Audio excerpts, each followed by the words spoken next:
শিশু কান্না করলে তার কান্না থামিয়ে দেওয়া, এটা শিশুর অধিকার, এটা নববী পদ্ধতি।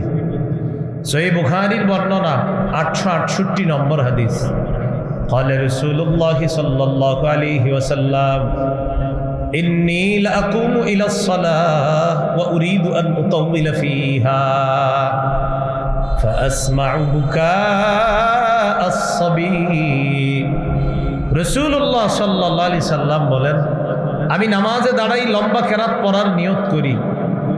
যখন আমি নামাজের মধ্যে লম্বা কেরাত পড়ার নিয়ত করার পর কোনো শিশুর কান্নার আওয়াজ শুনতে পাই, ফাআতাজাওয়াজু ফি সালাতি, আমি লম্বা কেরাতটা সংক্ষিপ্ত করে ফেলি। কেন? শিশুর মায়ের কষ্ট হবে শিশুর কান্না বাড়লে। আমার পিছনে শিশুর মা নামাজে আছে, আমার কেরাত লম্বা হলে শিশুর কান্না বাড়বে, শিশুর কান্না বাড়লে মায়ের কষ্ট হবে। আমি সংক্ষিপ্ত কেরাত দিয়ে নামাজ শেষ করে শিশুর কান্না থামিয়ে আমি শিশু এবং তার মায়ের অধিকার প্রতিষ্ঠিত করি।